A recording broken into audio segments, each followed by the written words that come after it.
So thank you, Aaron. Um, so just a little bit about the case study. I can't remember which group. You guys did a little better than my other group, so good for you. Um, the biggest thing that I seen, at least in terms of errors, was number one. Biggest error was some of you are stacking the pestle on top of the SWAT. I don't know if you can even see me. Pestle on top of the SWAT. That's stacking.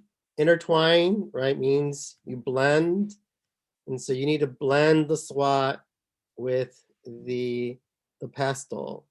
Some of you are stacking one on top of the other. That's not right. It should be intertwined or blended. And I guess if I'm trying to find a synonym. The other big thing, well, actually two more big things. Maybe no, three more actually big things. The other thing regarding the SWOT, just remember, right? Strengths and weaknesses are things that you can control, as in terms of an organization. And then opportunities and threats are things that you cannot control. They're exterior. So again, what's controllable, what's not controllable, right? Disney buying Fox is not an opportunity.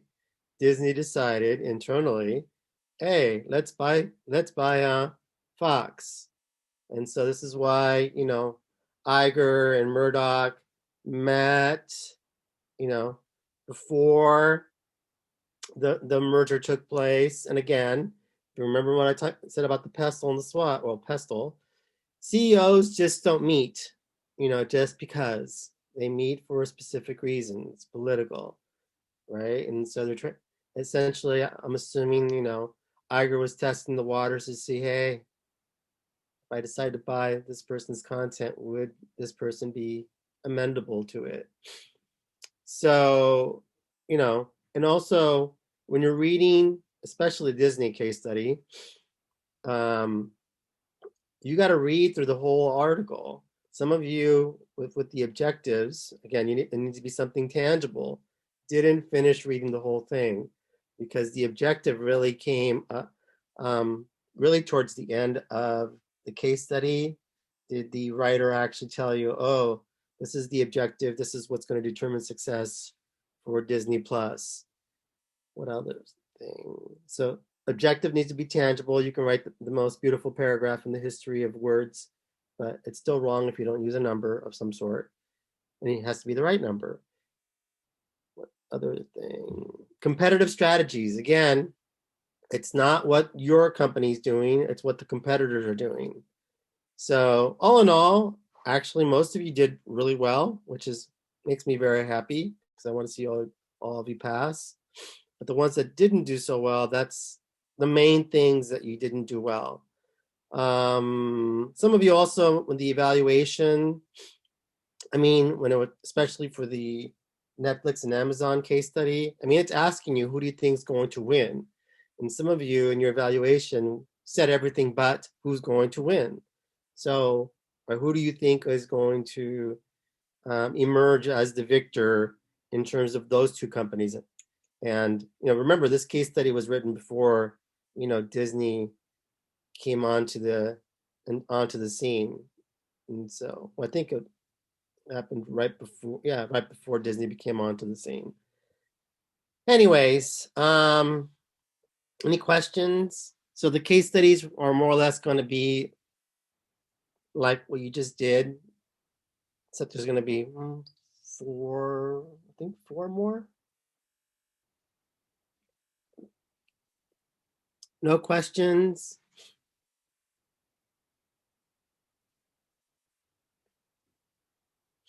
Okay, so let's get started. Today we're going to finish talking about trademarks. We're going to finish talking about patents. We're going to finish talking about licensing. We're going to jump into branding. So for trademarks, just bear in mind and remember that it took place post World War II under the Lanham Act, and essentially our U.S. government decided or came to the realization post World War II that logos, slogans, titles, those sorts of things were going to be immensely important moving forward. Thank God they had that kind of foresight back in 1947. And so essentially, right, the Lanham Act protects a slogan, right, or a phrase like the happiest place on earth, a name like Universal or Warner Brothers, a logo, which is the company's identity. If it has a symbol of some sort, an image, domain names even trademarked. So if you have a cool idea for a domain name, any of you out there, you should definitely trademark it. I mean, it's not that complicated when it comes to domain names, generally speaking. Though I had a friend who, before when the internet was just taken off, I thought he was kind of crazy, but it turned out that he was actually quite smart. He was buying up domain names, and he's made a lot of money off of the fact that he owns the rights to these domain names. And people would come along and say, "Hey, I want this domain name," and he goes, "I can't have it because he owns it." So he would sell domain names, and quite forward thinking. So, sort of like the people who started buying Bitcoin a long time ago. I think that's going to work out. Anyways, so it's renewed forever. It's renewed every 10 years. Now, that being said, right, yes, it's renewed every 10 years, but the first time that you renew a trademark, does anybody know when you're supposed to renew it? Between what year and what year? For the very first time, it's referred to as declaration of use. Does anybody know when you're supposed to trademark something the very first time you trademark? Well, after you register it and trademark it. So the first time you renew it, does anybody know between what year and what year?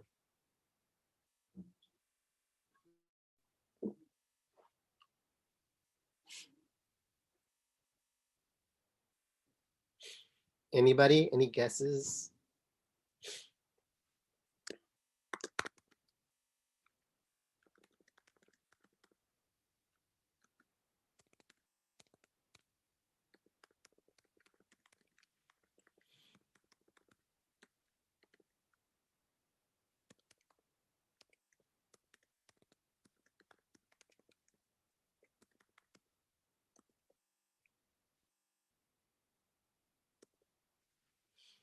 Ooh, very good, Georgette. Yes. It's between the fifth and sixth year. Awesome. You renew it the very first time. The reason this happens, or the reason that the trademark office does this, is because, as you know, most businesses go out of business before even year 5, and so essentially, a trademark office wants to make sure that um, essentially the logo, the slogan, the name, whatever that's been trademarked is still being used. So it's really important, if any of you out there who are entrepreneurs, have a cool logo, design, whatever, that you trademark it, because it does limit how and who can use that trademark. You don't want somebody stealing your trademark, right? If possible. I mean, it can happen, but at least in the States, there's more protection, and even in other parts of the world. So anyways, the initial trademark cost is between $225 and $400, which sounds like a lot, but if you really think about how valuable a trademark can be, it's really a drop in the bucket.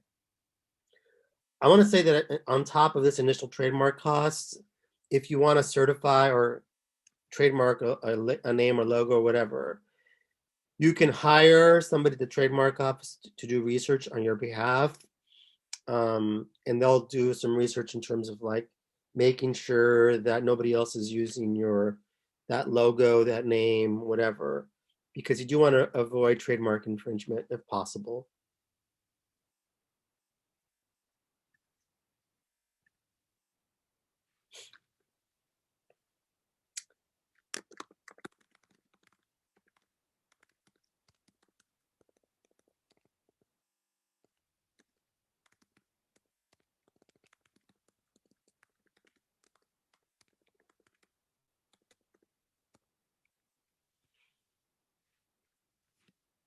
All right, so let's discuss some trademark infringements. So likelihood for confusion confusion. This is something that actually, when I was working for an event company, actually a nonprofit that we did events, we actually got busted for likelihood for confusion, and we had to pay a pretty hefty fine um, to the person who actually owned the trademarks. This is before the age of the internet, and where you can really do some really good research. And we were too cheap to actually ask the trademark office to do research on our behalf, and we ended up getting fined. I don't remember how much we got fined, but it was a nice figure. It was at least $10,000. I want to say it was 25,000, but I honestly don't remember how much we got fined for um, likelihood for confusion. So, anyways, when does this apply? When when does likelihood for confusion apply? Does anybody know when this actually is applicable? Because it's not always applicable. The likelihood for confusion.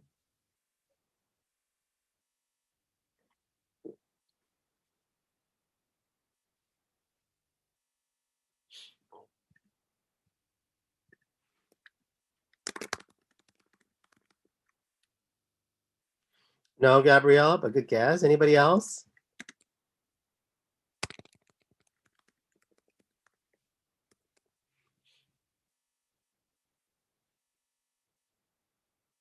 Very good, Georgette. Yes, it applies when it's in the same category, right? So the reason we got busted again for likelihood for confusion is because we created an award show. I think we called it the Bravo Awards. Yeah, Bravo Awards. And it just so happened, right, that there was already a Bravo Awards out in the marketplace. And they were also doing, I think we were doing, I think they were also doing like Latino Awards or something like that. And just so happened ours was doing the same thing. And so we created a likelihood for confusion. So we got fined, but they fined us or sued us, I should say, for trademark infringement. And we lost. I think I can't remember how much we paid. But anyways, what we should have done on our behalf in order to avoid what you should do to avoid is due diligence. So if we had been able to prove that we had done due diligence, in other words, we had done our research. We did research. We just didn't do good enough research. And so you have to prove in your defense is that you did due diligence. If you didn't do your due diligence, and you just were too lazy to do research, this is when you're going to get fined. So this is where it's really important for any of you out there who have your own little businesses or want to create a business, is that you do your research because you don't want to create a name um, in the same category where that company already exists, because you're going to get fined. And you don't want to be like Puente, who gets fined. I didn't pay for it, but still, I was part of the problem. It's fined $25,000. It's not a good thing. So number two, knockoff. So this is pretty simple. Essentially means that you're creating counterfeit goods. Most likely, this is going to apply to products, trademark products. The best example would be like this happens a lot in fashion, or happens a lot in sports with jerseys. So, for instance, in the world of fashion, right? If you ever go to the garment district in downtown Los Angeles, you might run across, gosh, I wish I knew female brands, but like a Louis Vuitton or something that's a famous brand. And, but you'll find it at this store and it's clearly, right, not that.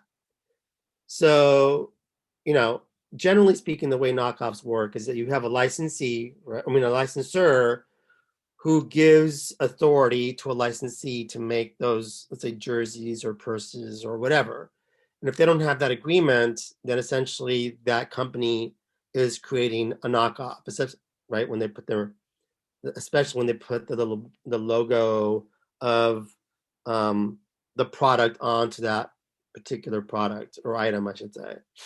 Does that make sense? The knockoff part.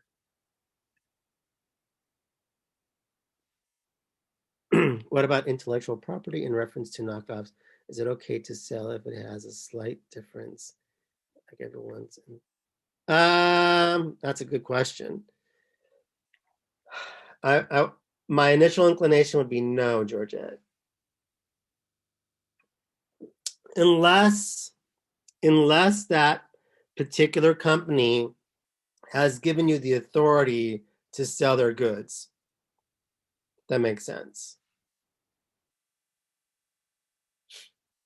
And the idea of inspired merchandise, does inspired mean they're using that brand name? Because if they're using that brand, if they're attaching that logo onto their items, that's a knockoff. That's a no-no, even if it's inspired.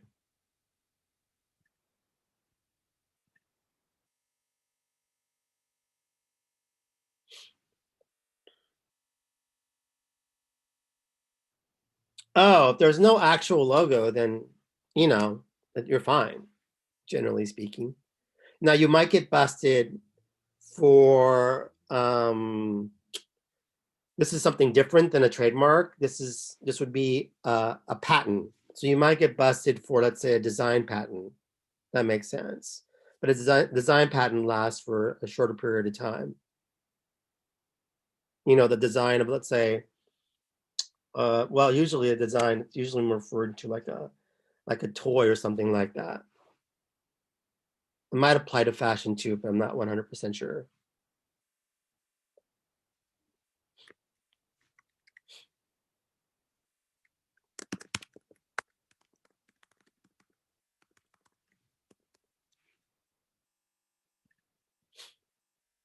So number three is tarnishes. Um, I know we talked about parody in terms of like it's okay to create parodies of copyrighted things, like with a song or whatever. But in trademarks, parodies don't always fly. And so let's just say you create a parody of I don't know, a Disney logo. You could actually get into trouble under dilution. Now, does anybody know? This only applies, by the way, to a certain type of trademark. Does anybody know a certain type of trademark that this applies to, dilution? Because it doesn't apply to every trademark.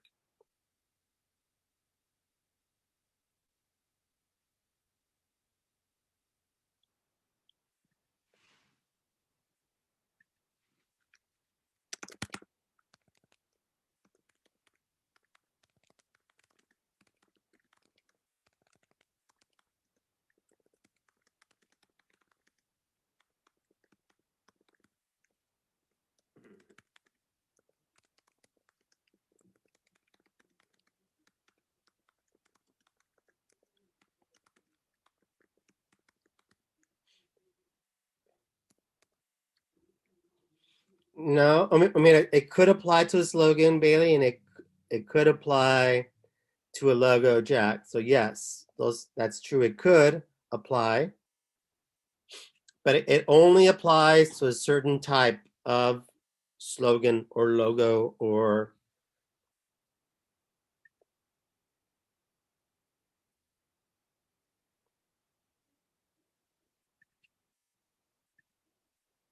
right. Megan, very good. It only applies to famous or popular trademarks. That's it, right? If Puente had a trademark, and let's just say somebody else decided to make a parody of my trademark, and nobody knows about my trademark, it doesn't apply. So as Megan points out, it only applies to famous or well-known trademarks, right?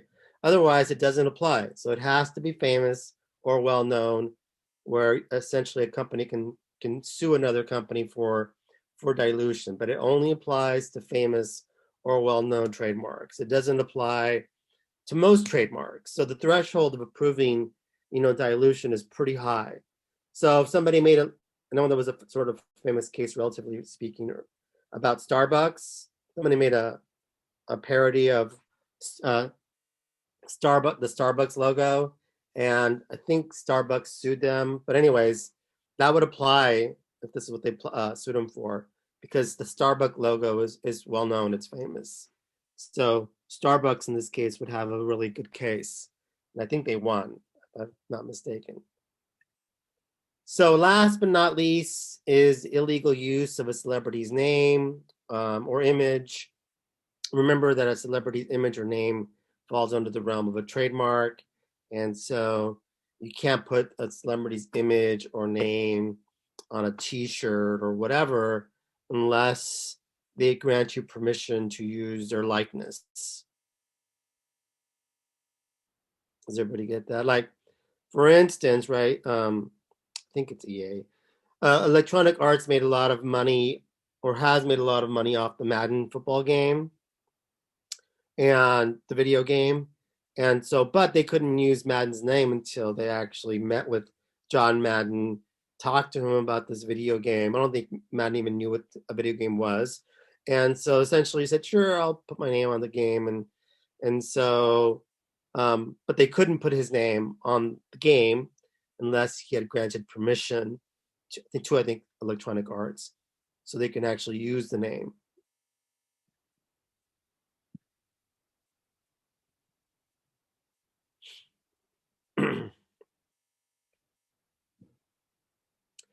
No, it's essentially a knockoff is when you create a product when you're not granted permission to be a licensee.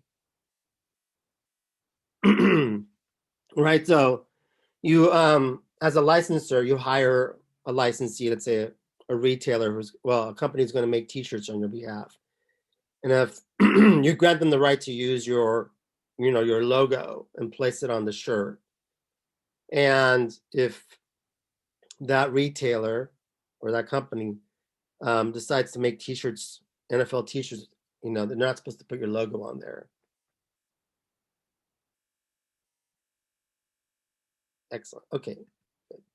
So this is an interesting case. I don't think this is going anywhere, but this is just interesting, just in terms of like what the theme park is saying about Taylor Swift and why they're suing her over trademark infringement. Listen to this. A Utah company has now filed a lawsuit against pop star Taylor Swift, claiming that her latest album and merchandise violate the company's trademark. Fox 13's Aaron Cox talked with the company's founder and with an expert on what trademarks really mean.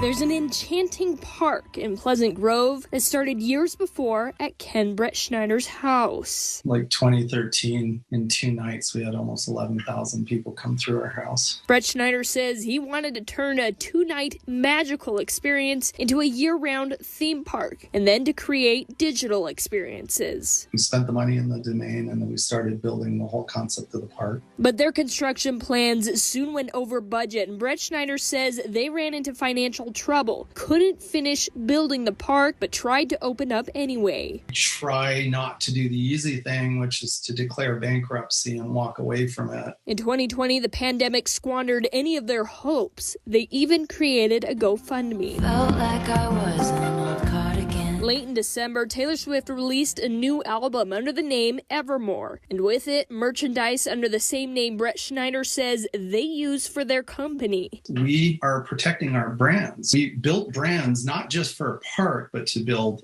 books. Stephen Reinhart, a patent and trademark attorney in Salt Lake City, has been in the business for 14 years. There's a common misconception out there that when you have a trademark, you have the exclusive right to use that trademark in all industries. Reinhart says there were differences in uses between Taylor Swift's use of Evermore and Brett Schneider's that may play a key factor when a judge reviews the lawsuit. While the complaint is heavy on facts, it's light on legal allegations.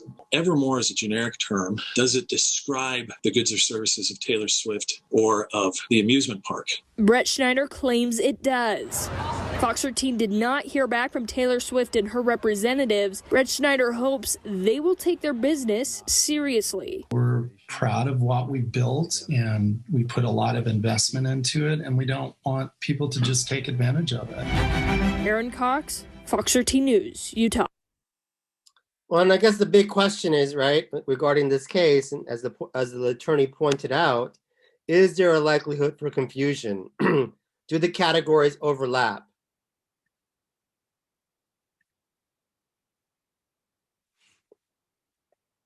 I agree, Georgia. I think legally speaking, they do have a good point in terms of like, yes, they had the name before Taylor Swift did, but exactly right. And so one's music, one's a theme park. And so are consumers going to be confused when they go, oh, Evermore, whatever the name was? Are they going to be confused with, let's say, Taylor Swift's merchandise? I mean, I don't think so. I personally don't think so. Maybe you're right. Yes, maybe. And so I think you're right. You should be an attorney, Georgette. So that's very good. Yeah, maybe, as Georgette pointed out, maybe the fact that they might be able to use this case actually to create even more. Oh, really? That's perfect. So they might want to create, more publicity by doing this lawsuit, although lawsuits are really expensive. So I'm not sure how far this is going to go. But I think Georgette's right. This doesn't create a likelihood for confusion. I don't think this is going to be very successful, but it is an interesting case. Just things to think about when it comes to names and logos, and how we see industries in many ways overlapping with others. So, any last questions regarding trademarks?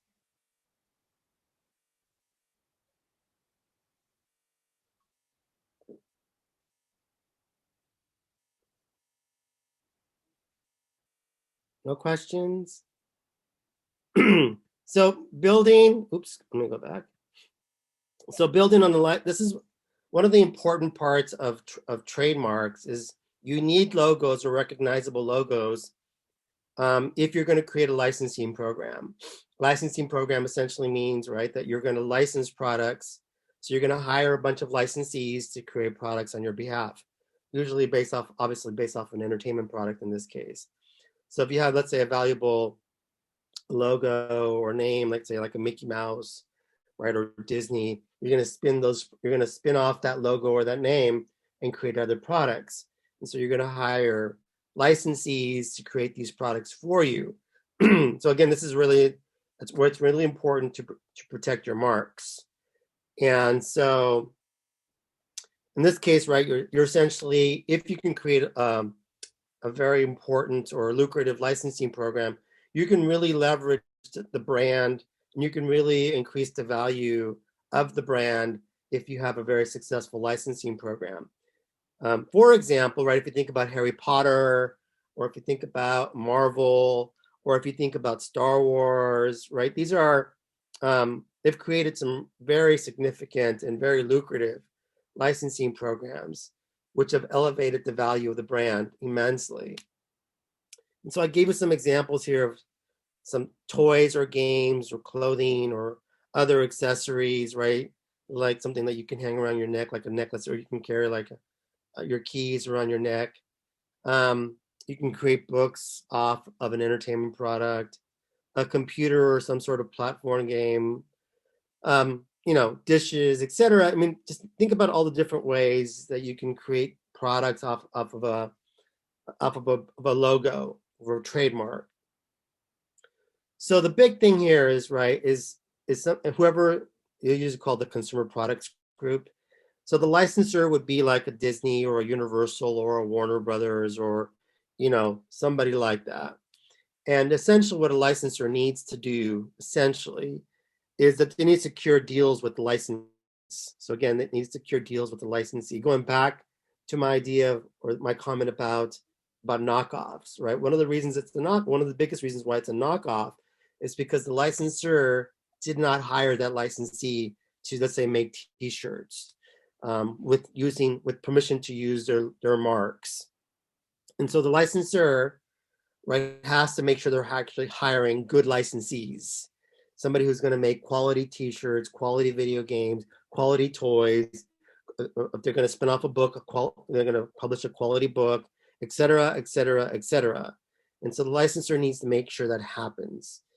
And the licensee, on the other hand, needs to make sure that they have proper well, number one, make a good product, of course, but they also need to make sure that they have a good relationship with the retailer.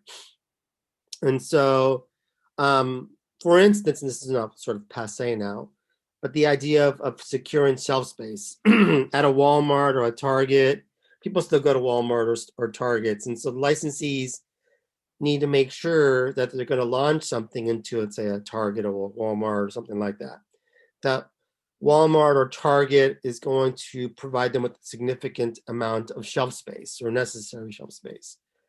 Also, the licensee, in the case going, if they're working with Walmart or Target, they got to make sure that Walmart or Target or whoever is going to support this campaign. In other words, are they going to work with the licensee? So are they going to create lots of shelf space? Are they going to let the licensee put up, big displays, letting people know, hey, here's our product, you can go buy it. So that's really important, right? And of course, it's going to depend on whether or not it's new or old. Usually, a Walmart or a Target is going to work well with a licensee that they know is has significant pull. Anything that has to do with Disney, for instance, Walmart or Target's going to put a big special section for those types of apparel because they know that sort of apparel is going to sell. And new apparel or new type of licenses or marks, retailers may not support as enthusiastically, unfortunately, even though the quality might be better than the old brand, right, or the old marks. Because it's new, there's going to be an extra struggle that it's not proven.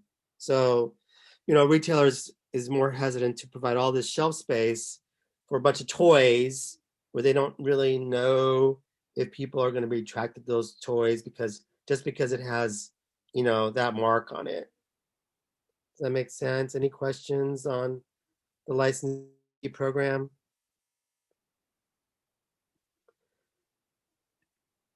So this lady she's really good about talking about the licensing for movies.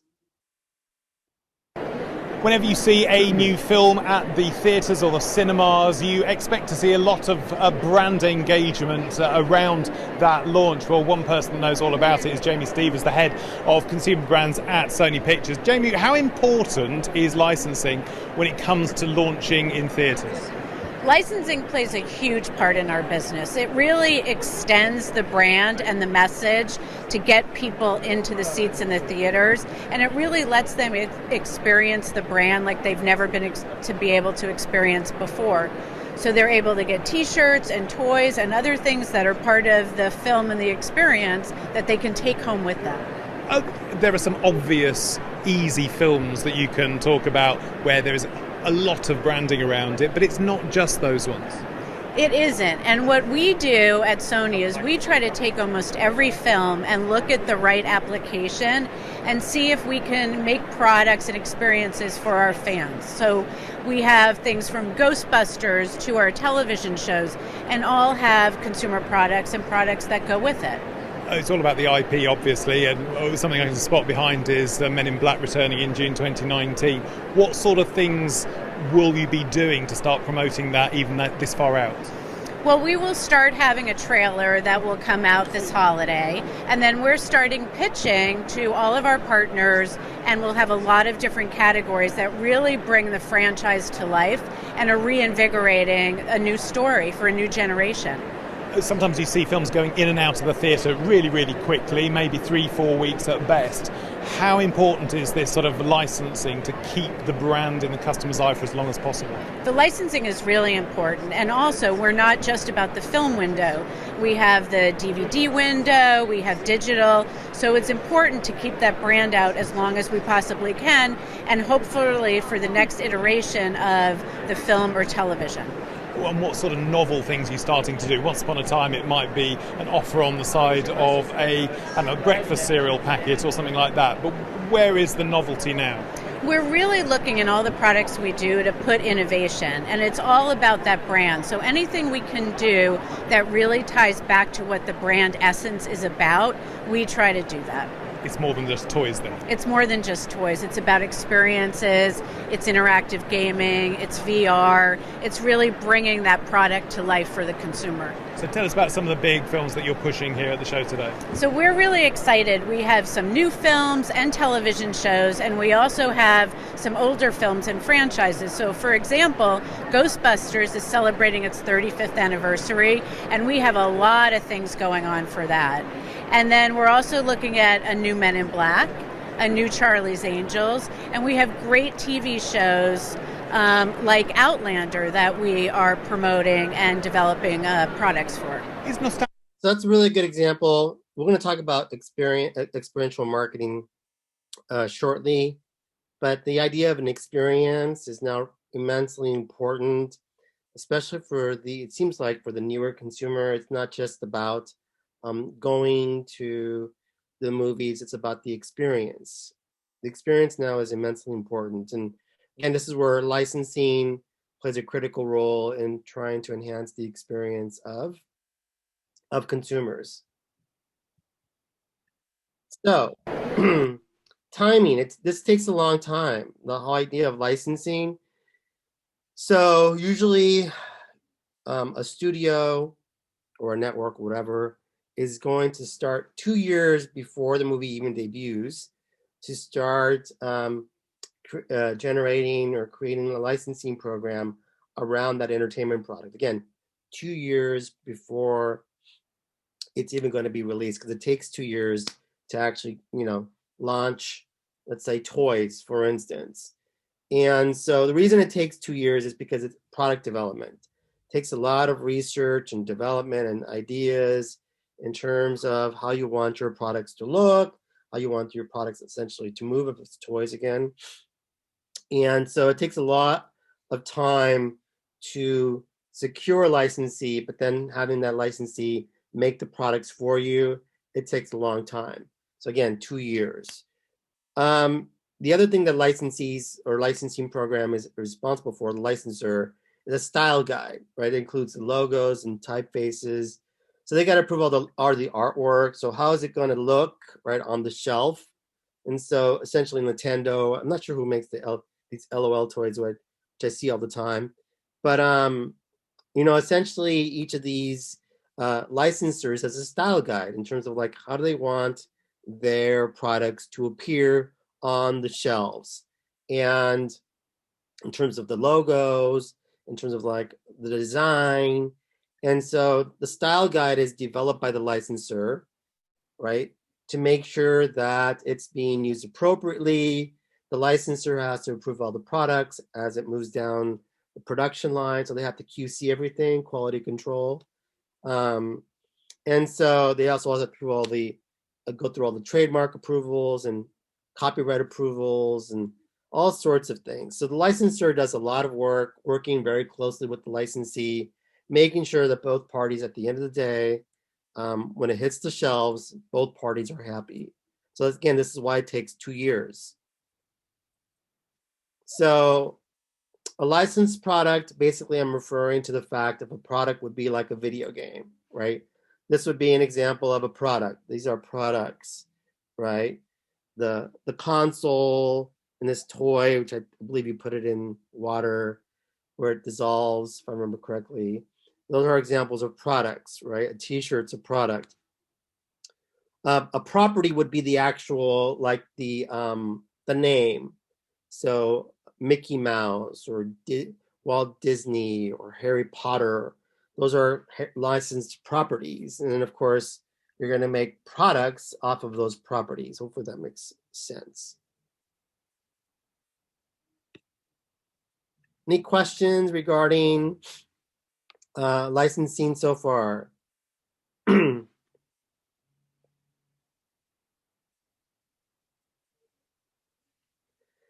So licensed rights. So generally speaking, the licensor, and this is a lot of work, grants exclusive or non-exclusive rights.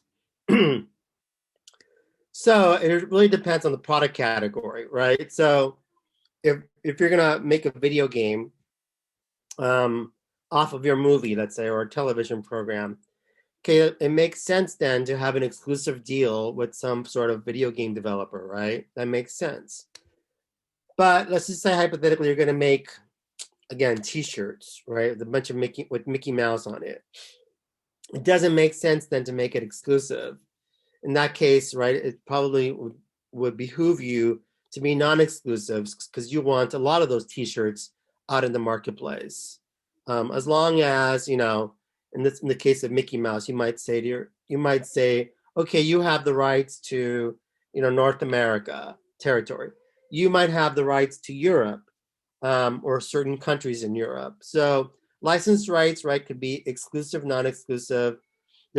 Typically there's a duration in terms of time. How much are you giving that licensee the rights to use your marks? And then in what territories are they allowed to use your marks? Any questions regarding licensed rights?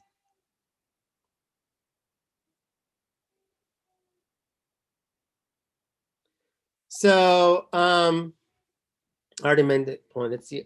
So at times, minimum guarantees. So oftentimes the licensor is going to ask for a minimum guarantee from the licensee. And the licensee, right, essentially, let's say, licensor says, okay, if you want the rights to make our video game, we want a minimum guarantee of $50,000. And so the licensee is able to meet that guarantee, then the licensor may ask for a royalty. So let's just say they might say, okay, we want a royalty of 25% for every video game you sell, for instance. And the royalties again are paid on a wholesale price, not the retail price.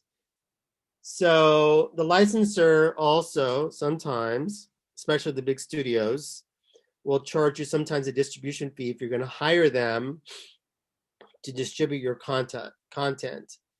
So that means either managing or selling multiple products, right? Whether it's T-shirts, toys, whatever. Multiple timelines, because they're not all shipping out at the same time. And again, they have to quality control everything. So if you're going to work with the studio and you want the studio to ship your stuff for you, understand and know that the studio is going to charge you a distribution fee for shipping out your material. Hopefully that makes sense. Nowadays, of course, with the days of Amazon, it's not as necessarily as essential. So any questions regarding licenses as we move on to patents?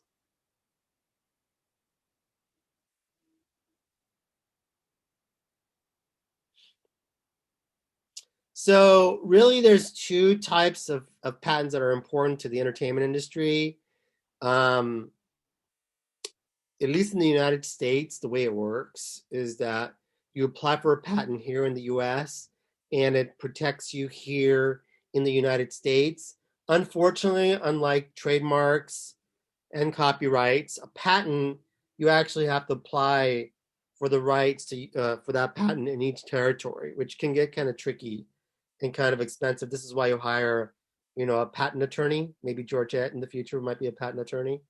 So the way to distinguish a design patent versus a utility patent is that the design patent essentially is how does it look? What does the product look like? So if you have a new product design, right, that would be an example of a design patent.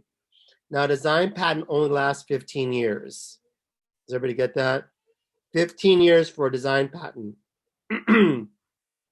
Now, a utility patent is a little bit different than a design patent, and that is how it's used. So I gave you the example of Harry Connick Jr. I don't know if you've I've heard of him. He's a very good singer. He had his own talk show at one point in time, I think. And so he created something called a system method for coordinating music displays among players in an orchestra. So, as my son keeps crying. So, basically what this is, is that people were having issues with the sheet music when there would be, let's say, orchestras outdoors with wind. And and it'd be blowing the pages everywhere. So the utility patent, essentially what it does, in this case, Harry Connick Jr., it essentially keeps everybody's sheet music from flying away, and it keeps it stable, so everybody's on the same page. And I can't believe that's what didn't exist prior to this. But anyways, Harry Connick came up with this idea, patented it, and now he has it for 20 years. So again, design patent 15 years, utility patent 20 years. Does everybody get that?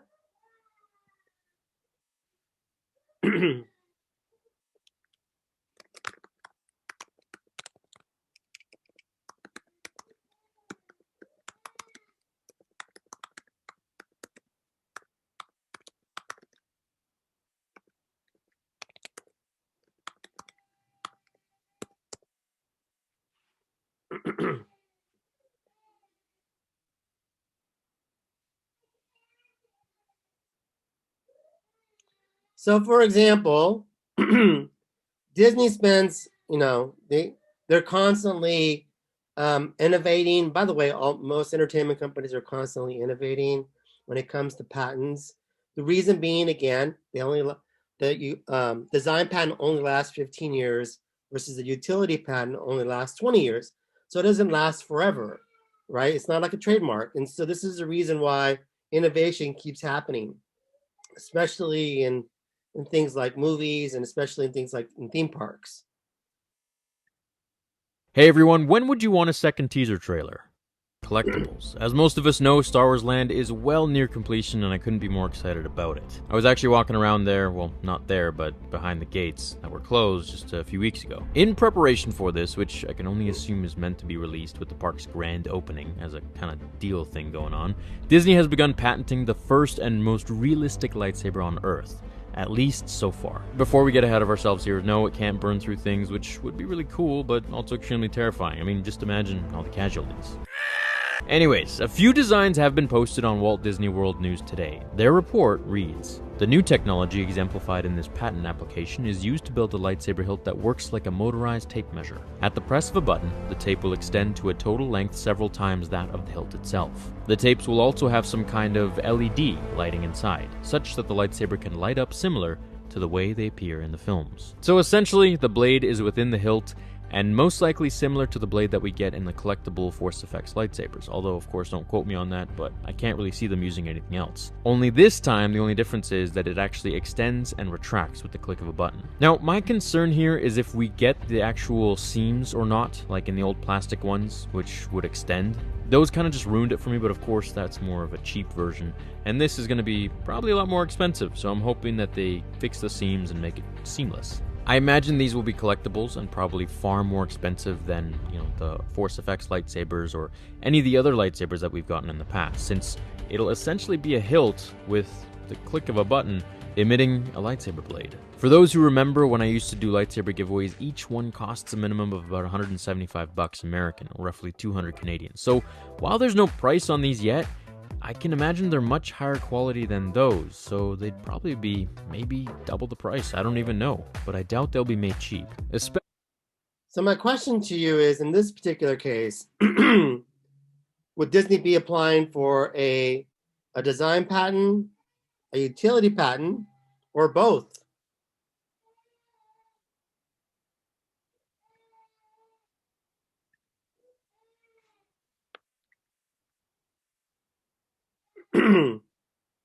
Yes, it's both. Exactly right. Because the design, the look is going to be different, and apparently the way it's used is also going to be different. Now, again, the one caveat to this again is that the design itself only lasts 15 years versus the utility, which is 20 years. So there's different links depending on the type of patent that you secure. Any questions before we move on? Hey everyone, when To branding.